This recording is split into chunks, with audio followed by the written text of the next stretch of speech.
Good evening, everybody. I decided to do a black screen this evening.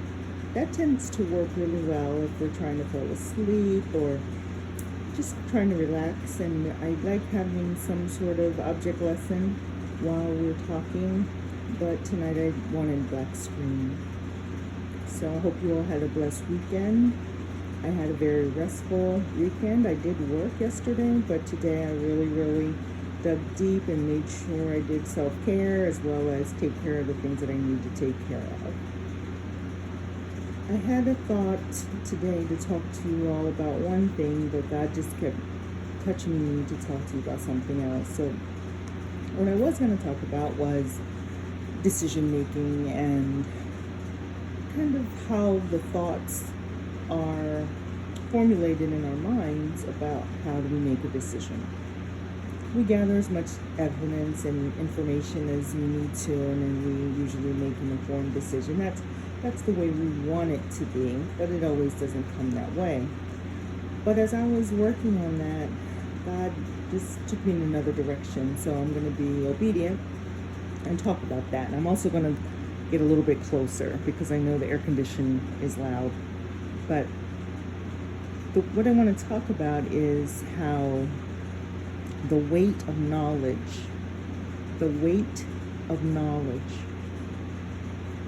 as when we're younger, as we learn more and more about the world, we tend to carry the information as weight, whether it's worrisome, whether it's will I be able to do it. It does incur some sort of weight on us. You feel the heaviness. And sometimes when we talk about childhood experiences and places that we were, it's usually because there was a lightness, or hopefully there was. Not everyone had that wonderful experience of childhood, but many have. And there was a weightlessness to our experience. We basically had to make sure we followed the rules that our parents gave to us. Our needs hopefully were met, and some of our wants. But as we age and gain more responsibility, we gain more weight.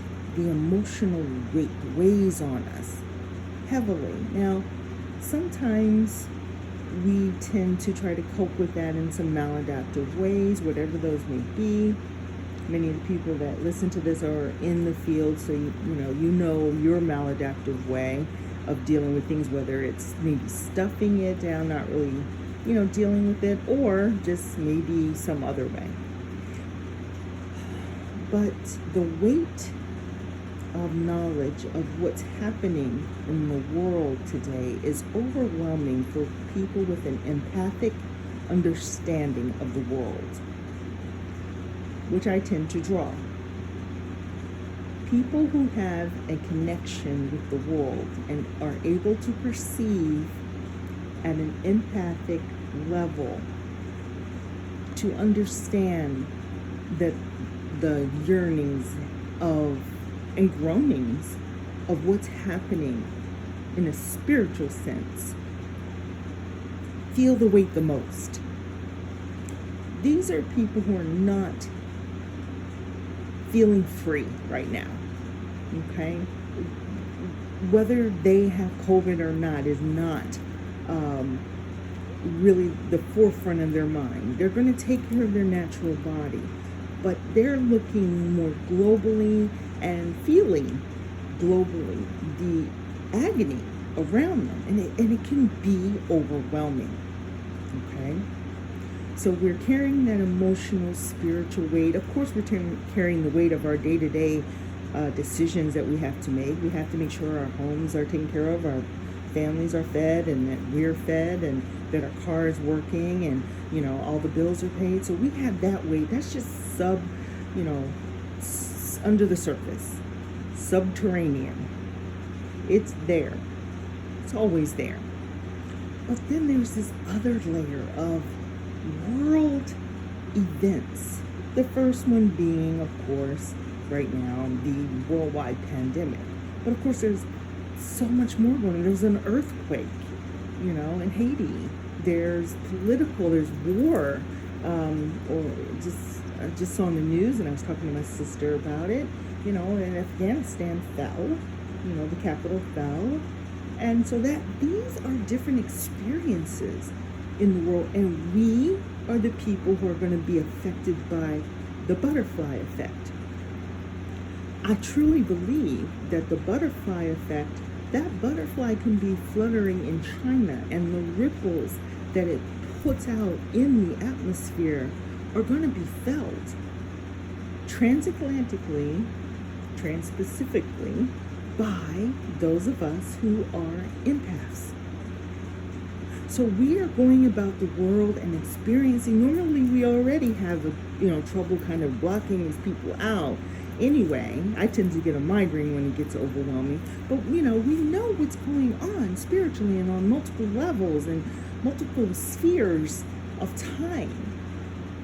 It's just a gift that we have that many people are drawn to who don't have it and want to control it, and that would be what I consider the malignant narcissists that tend to be drawn to us. But that's a whole nother story. But how do we deal with the weight? How do we deal with the weight of knowing all the things that we know? And right now, being spiritually grounded, physically grounded, spiritually grounded, and pursuing those goals that have been implanted in us are key. Whatever those goals are,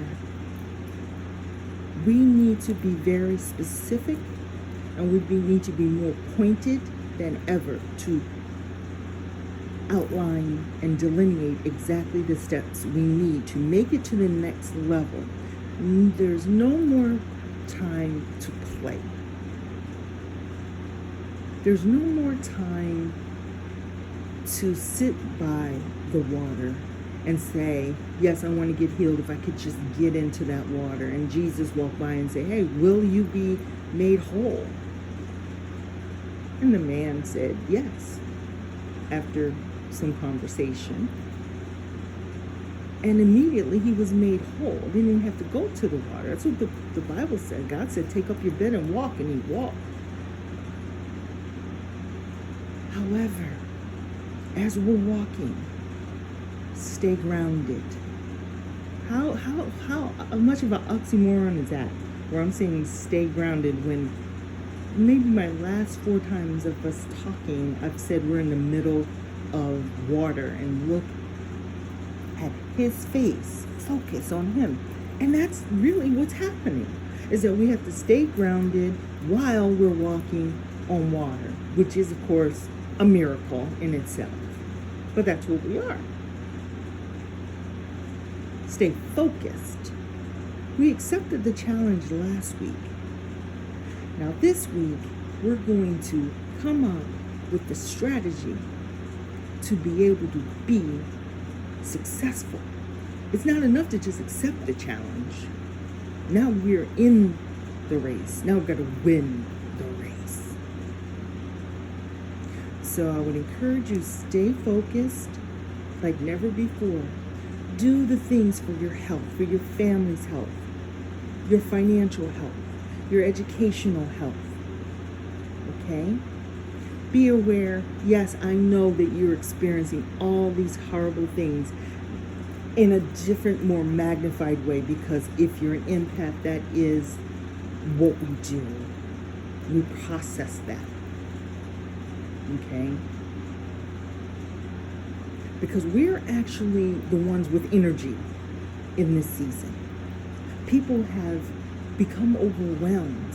They've become, one or two things are happening. Either check out one way or another and just go, oh, it's not real. Talked about this last week. Oh, it's not real. And, I'm not going to worry about it at all. Or they become overwhelmed with it and go into whatever their maladaptive, addictive coping mechanisms are. Well, we're not doing either. We're a hybrid. That's what we are. We're hybrid. We are also overwhelmed, but we're able to regenerate by staying connected to the source of our strength, which is not rooted and grounded in the chaos of this world. See, when we're rooted and grounded in the chaos of the world, when things start sliding and tectonic plates start moving and all kinds of earthquakes happen, people fold. So after challenge accepted comes the strategy for success. Okay? Strategy. It's time to go to the next level.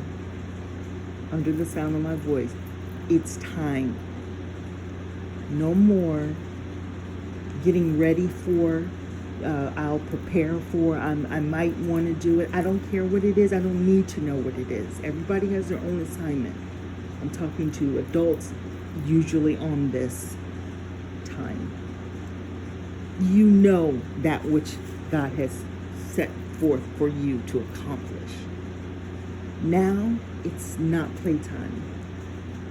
If the remnant's going to come together, and it is, then the remnant has to be clear of what kind of cloth it is, so that you can attach, so we can attach to other like-minded remnants. Of course, when the fake remnant comes or some other kind of material comes by, we're going to be able to go, no. You're just trying to draw off me. You see that I'm still walking in power when everybody is overwhelmed and disjointed because of things that are happening on the natural.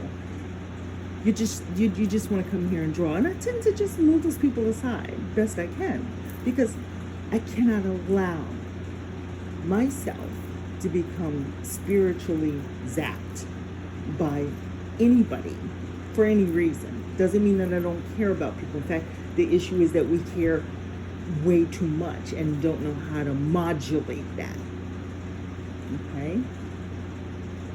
So we'll talk a little more about it next week. Stay focused, stay grounded while you're on water. Isn't that amazing? Okay, love you all. Bye.